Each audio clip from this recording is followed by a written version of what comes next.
Olá, meus amigos, olá, minhas amigas, sejam todos muito bem-vindos. Meu nome é Valdo Rodrigues, sou professor de Direito e a partir desse momento vamos dar início ao estudo da ação penal, que é uma matéria importantíssima dentro do direito processual penal. E aqui a ideia é ver toda a ação penal de maneira completa. Vamos passar pela ação penal pública incondicionada, a condicionada, a privada, suas subespécies e todas as características e detalhes que envolvem o estudo de ação penal, para você se preparar assim de maneira completa, porque aqui é assim, meu irmão, Tim Evaldo é assim, a gente vai de maneira completa, a gente vai preparado para tudo. Então, a partir de agora, já pega o teu material de apoio, já pega o teu lápis, já pega o teu caderno, pega tudo direitinho que nós vamos começar. Beleza? Tá pronto? Tá pronto para esse estudo maravilhoso aqui comigo? Então vem logo, simbora! Calcem seus protetores bucais e vamos para mais um round aqui com o professor Evaldo. Slide na tela. Vem comigo, vamos lá. Olha aí, ó, ação penal. Agora vai começar, simbora! E o primeiro ponto que eu quero tratar com vocês são as condições gerais da ação penal. Eu já preparei aqui uma introdução, pessoal, então presta bastante atenção. Olha só, as condições gerais da ação penal são os requisitos que devem estar presentes para que uma ação penal seja considerada válida e possa ser processada pelo sistema de justiça criminal. Antes da gente entrar nesses requisitos, vamos lá, deixa eu falar um pouquinho com vocês aqui. Olha só, a ação penal ela tem alguns requisitos mínimos, essa é a ideia. Tem alguns requisitos básicos para que o Ministério Público possa dar entrada com a ação penal ou a vítima possa dar entrada com a queixa-crime na ação penal privada. Então, a partir de agora, a gente vai ver esses requisitos. Só que eu já adianto, eu tenho dois grupos. Eu tenho aqueles requisitos gerais, que nós vamos ver os 3 primeiros, e depois outros requisitos que ainda são considerados pela doutrina e que a gente tem que ficar muito ligado. Beleza? Vamos dar uma olhada. Simbora. Requisitos gerais. Eu vou ter 3 nesse primeiro momento. O primeiro é a legitimidade para agir, ou também chamado de das partes, ad causam. O que é que nós temos aqui, pessoal? Temos que a ação penal só pode ser proposta por quem possui a legitimidade adequada para fazê-lo. Veja, ele está dizendo que a ação penal só pode ser proposta por quem tem a competência para propor a ação penal. Na esfera criminal, o Ministério Público é o principal legitimado ativo, ou seja, tem o poder de propor a ação penal. Isso a gente está falando da ação penal pública. Agora, na ação penal privada, aí é o ofendido, através de advogado, ele vai dar entrada com a queixa-crime.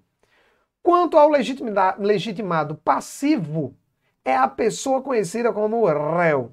Então, pessoal, quando eu falo em legitimidade ativa, em legitimidade passiva, em legitimidade para agir, legitimidade das partes, ad causam, o que é que eu estou falando? A ação penal só pode ser proposta por quem tem a competência para fazer isso, quem tem a legitimidade para fazer isso. E quando eu falo da ação penal pública, seja ela incondicionada ou condicionada, o titular da ação é o Ministério Público. Logo, só o Ministério Público tem legitimidade para propor ação penal pública. Já quando eu olho na ação penal privada, aí é a vítima ou quem tem a qualidade para lhe representar, é quem tem a legitimidade, a competência para entrar com ação privada através de uma queixa-crime. Então, muito cuidado. Legitimidade para agir das partes, eu tenho a legitimidade ativa, que é quem vai propor ação penal. Se for ação pública, Ministério Público. Se for ação privada, a vítima, ou seja, o querelante através da queixa-crime.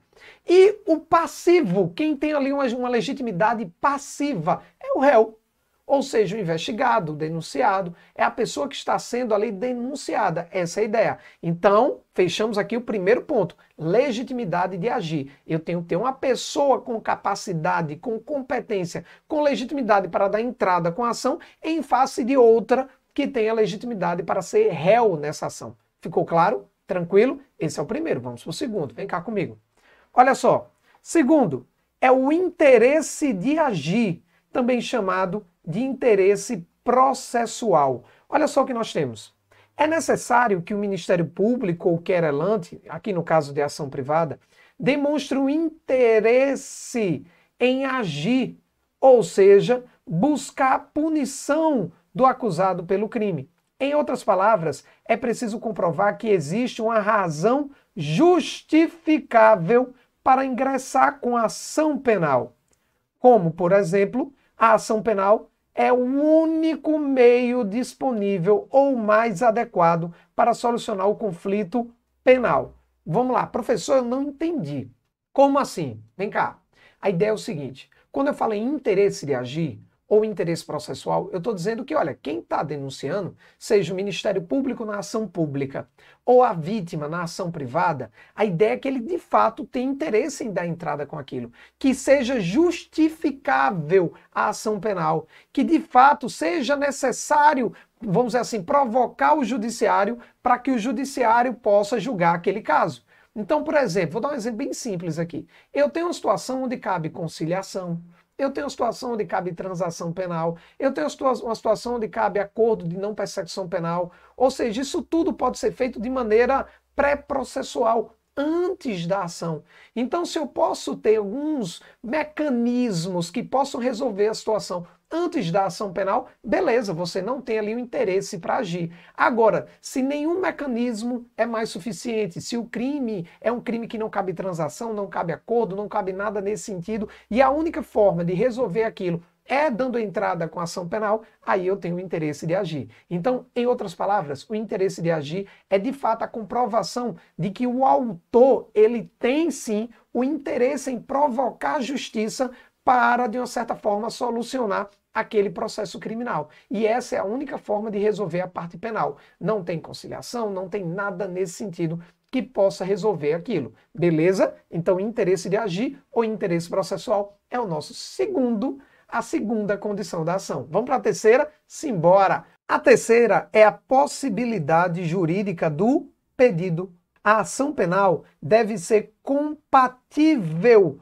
com o ordenamento jurídico, ou seja, é necessário que o crime esteja previsto na legislação brasileira. Caso contrário, a ação será considerada impossível juridicamente e não poderá prosseguir. Aí é uma coisa muito óbvia também, né, pessoal? Volta aqui para mim. Possibilidade jurídica do pedido. Quando o Ministério Público dá entrada com a denúncia ou a vítima dá entrada com a queixa-crime, qual é o pedido dessa denúncia e dessa queixa-crime, hein? Hein?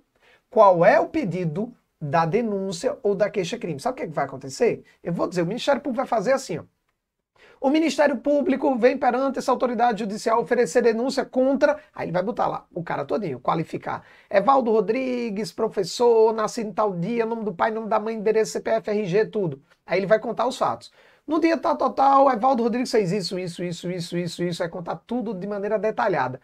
E no final ele vai dizer, diante do exposto, somos pela condenação de Evaldo Rodrigues nas penas descritas no crime tipificado no artigo tal. E aí depois ele pode pedir diligências, trazer o rol de testemunhas, rolar testemunhas e por aí vai. Assina a data e tá tranquilo. Então veja que o pedido de uma denúncia é a condenação.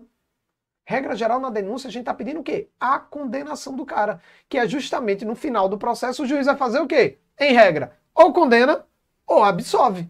O juiz não vai fazer outra coisa. Então, moral da história, quando eu falo possibilidade jurídica do pedido, o pedido tem que ser possível. O pedido tem que ser previsto no nosso ordenamento jurídico. Eu posso pedir a condenação de alguém por um crime de adultério?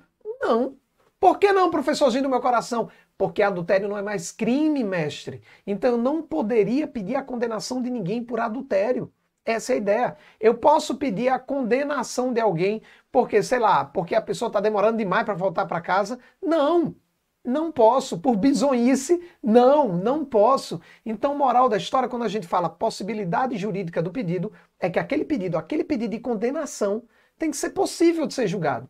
Se não for possível de ser julgado, né, não for algo previsto no ordenamento jurídico brasileiro, aí você não tem ali como aquilo ser julgado, porque não é crime, não tem possibilidade jurídica do pedido, não tem como o pedido de condenação ser aceito. Deu para entender isso aqui? Tranquilo? Então, resumindo, quais são as primeiras 3 condições gerais da ação? A gente vai ter legitimidade para agir, ou das partes, a de causa, interesse de agir, que é também chamado de interesse processual, ou possibilidade jurídica do pedido. Pessoal, a tendência é cair uma das 3 na sua prova. Agora presta atenção! A sua provinha meu querido aluno, ela pode trazer outras condições, já que a doutrina também prevê outras condições. Então essas três são as principais. Vamos ver agora mais três que podem pintar de maneira subsidiária na sua prova, que podem aparecer também, e eu quero que você fique ligado, porque aqui, com o professor Evaldo, a gente estuda tudo completo. Vem comigo. Vamos lá. Olha só o que nós temos. Outros doutrinadores estabelecem outras condições, como, primeiro, justa causa. É imprescindível que haja indícios mínimos de autoria e materialidade, ou seja, elementos que apontem para a prática delituosa e que exista um suspeito concreto de ter cometido um crime. Em outras palavras, eu tenho aqui indícios mínimos de autoria e materialidade. Isso é justa causa. Muito cuidado. Então, indícios de autoria e materialidade é justa causa. Olha só, para o MP ou a vítima entrar com a denúncia ou a queixa-crime, elas têm que denunciar alguém por alguma coisa. Como é que eu denuncio alguém que eu não sei nem quem é? Que eu não tenho nenhuma condição de identificar aquela pessoa. Então não tem como. Eu tenho que ter indícios de autoria. E eu tenho que denunciar alguém por alguma coisa. Se eu não sei o crime que a pessoa cometeu, ou se não tem nenhum indício de crime nenhum, aí eu não posso denunciar aquela pessoa por aquilo que não é criminoso, que não é um fato criminoso, não é um fato tipificado na legislação penal. Então, moral da história, isso é a justa causa. Justa causa é ter indícios de autoria e materialidade. Beleza? Tranquilo? Vamos para mais uma. Adequação à via eleita. Adequação da via eleita. A ação penal deve ser proposta na via processual adequada, ou seja, de acordo com o tipo de crime e a legislação correspondente. Além disso, é importante seguir os ritos e procedimentos previstos em lei para a tramitação do processo. Aí alguém está pensando, oxe, professor, mas eu não entendi, nada, mestre. Me ajuda aqui, por favor, por obséquio. Vamos lá. Olha só, adequação à via eleita. Pensa bem direitinho. Quem tem competência para julgar os crimes dolosos contra a vida? Regra geral, tribunal do júri. Essa é a ideia.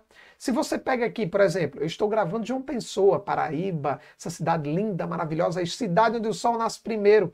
E aqui nós temos em âmbito estadual a vara de entorpecente. Então, quando eu tenho ali um crime, por exemplo, que envolva tráfico de drogas, vai para a vara de entorpecente. Se um marido bate na mulher, aqui a gente tem a violência doméstica para julgar isso, a vara de violência doméstica. Então, essa é a ideia da adequação da via eleita.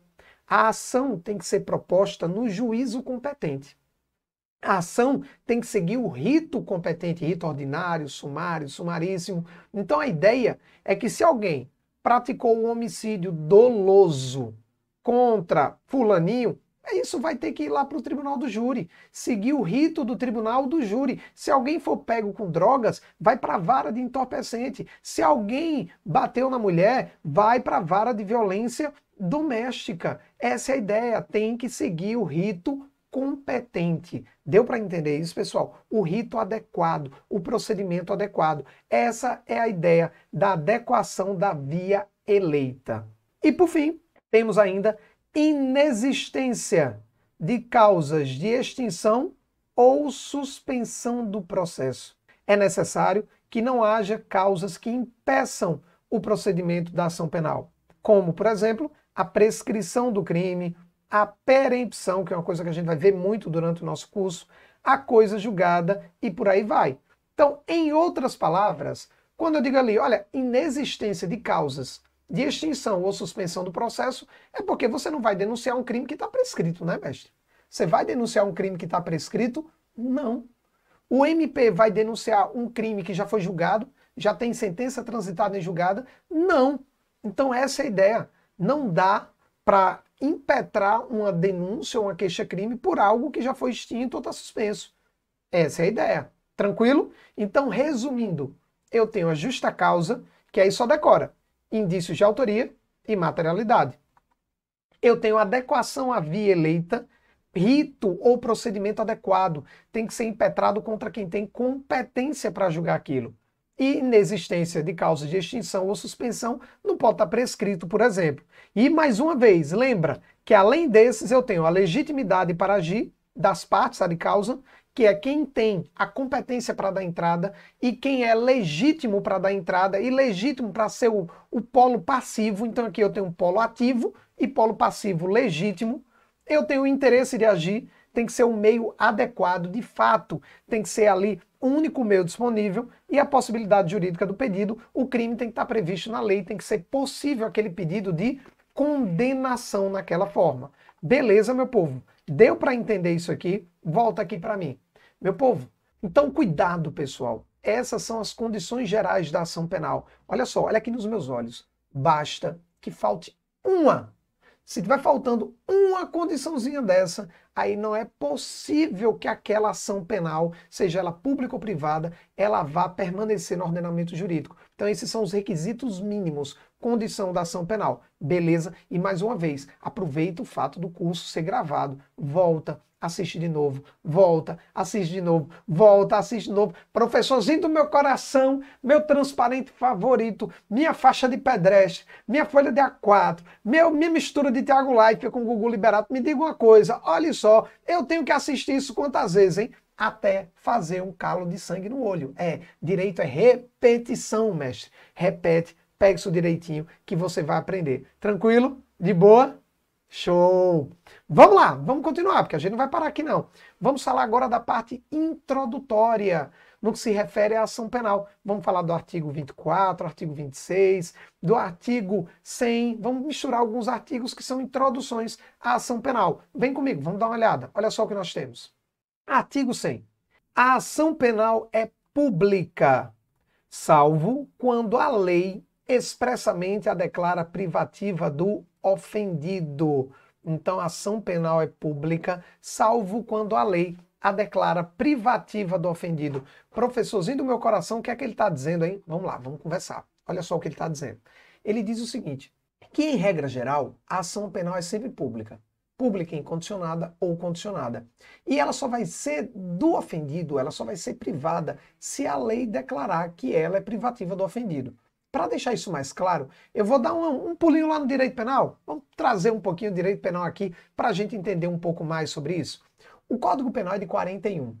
Mas a galera que fez o Código Penal foi muito inteligente nesse ponto. Sabe por quê? Porque eles disseram o seguinte, poxa, a maioria dos crimes são de ação penal pública incondicionada. Então eu não vou ficar aqui me repetindo dizendo, olha, roubo, incondicionada. Furto, incondicionado. Homicídio, incondicionado. Não, eu não vou ficar fazendo isso. Eu vou fazer o seguinte, quando o código não falar nada quanto ao tipo de ação, a ação penal é pública e incondicionada. Então, por exemplo, você vai ver toda a parte do roubo, tudo bonitinho, vai chegar lá no final do capítulo tal, e não vai ver em nenhum momento o código falando qual é o tipo de ação. Isso aí, se ele ficou calado, se ele não falou nada, é ação penal pública incondicionada. Você vai pegar homicídio, ele vai falar tudo ali sobre homicídio e tal, e no final ele não vai dizer nada. No silêncio é ação penal pública condicionada. Agora, por exemplo, o estelionato. Você vai ler o estelionato, tudo bonitinho, os tipos, tal, Quando chegar no final ele vai dizer assim, só se procede mediante representação do ofendido. Ou, né, em outros casos, só se procede com requisição do ministro da Justiça.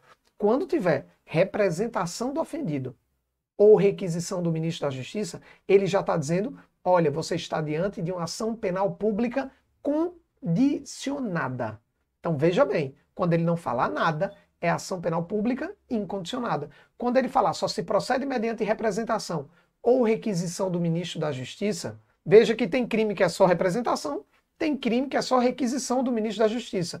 Mas em ambos os casos, eu estou falando de uma ação penal pública condicionada à representação ou requisição do ministro da Justiça. Então, para ser condicionada, a lei vai ter que falar que é condicionada à representação. Então, muito cuidado com isso. Mas muito cuidado mesmo com isso. Tranquilo, meu povo? Beleza? Tranquilo? Deu para entender isso? Quando ele falar da privada, ação penal privada, por exemplo, calúnia, injúria e difamação, você vai ler calúnia, injúria e tal, e lá no final ele vai dizer só se procede mediante queixa-crime. Quando ele falar da queixa-crime, ele está dizendo isso aqui é um crime de ação penal pública privada. Essa é a ideia. Então, só se procede mediante queixa-crime, ele está dizendo que é uma ação privada. Então, resumindo, quando ele não fala nada, é pública incondicionada. Quando ele falar, olha, só se procede mediante representação ou requisição do ministro da Justiça, aí eu estou falando de ação penal pública condicionada. E quando ele falar, só se procede mediante queixa-crime do ofendido ou de quem tem a qualidade para lhe representar, aí eu estou falando de ação penal privada, beleza? Deu para entender isso? Então, de uma certa forma, aqui o código ele disse, olha, a ação penal ela é pública, ela só será privada se a lei, por exemplo, o Código Penal, disser que ela é do ofendido. E quando é que ele vai dizer que ela é do ofendido? Quando ele disser, olha, só se procede mediante queixa-crime. Essa é a ideia. Deu para entender, pessoal? Até aqui tudo bem, tudo tranquilo, tudo de boa. Lembrando que qualquer dúvida, me procura nas redes sociais, conversa comigo, a gente vai bater no papo, o que eu puder fazer para ajudar, tá feito. Tranquilo? Beleza? Vamos andando. Olha agora o que diz o artigo 24, parágrafo 2º. Ele diz o seguinte, ó: seja qual for o crime, quando praticado em detrimento do patrimônio ou interesse da União, estados e municípios, a ação penal será pública. Essa é a ideia. Obviamente aqui ele não falou do DF, mas o DF está aí dentro, tá, pessoal? Obviamente a gente vai colocar aqui a administração pública. Quando eu tenho patrimônio público no meio, a ação penal será sempre pública. Aí não tenho o que falar. Beleza? Tranquilo? E o 26, finalizando essa parte introdutória, ele diz o seguinte: a ação penal nas contravenções será iniciada com o auto de prisão em flagrante ou por meio de portaria expedida pela autoridade judiciária ou autoridade policial. Aí a pessoa pergunta, professorzinho do meu coração, antes de qualquer coisa, o que é essa contravenção penal, hein? Professor, o que é que você me diz? Contravenção penal, volta aqui para mim.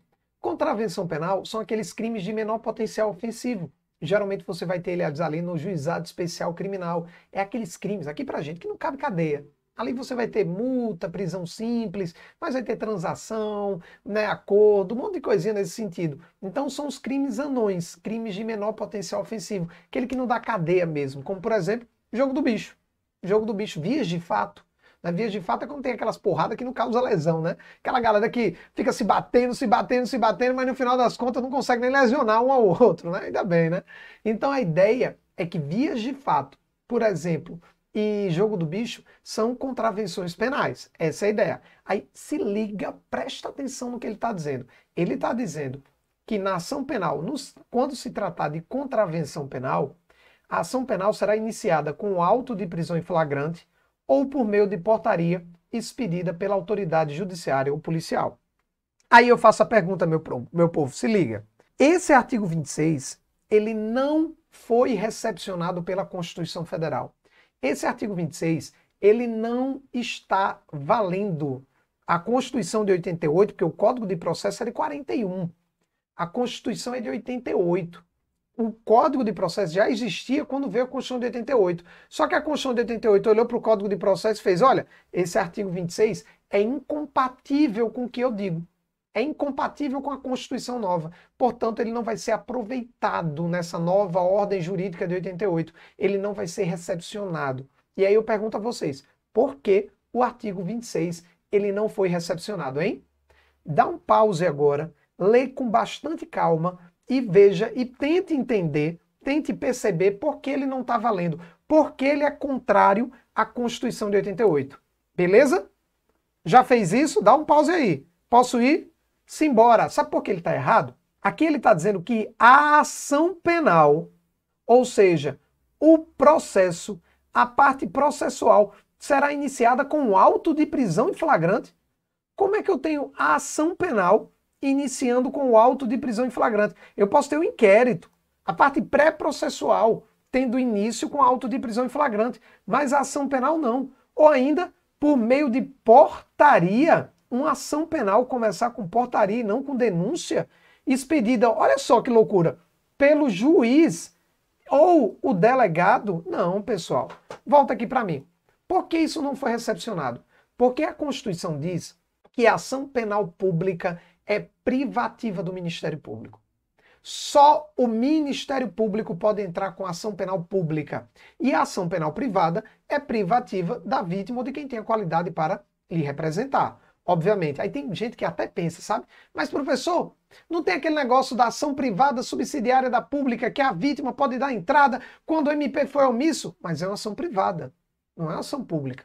A ação pública é do MP.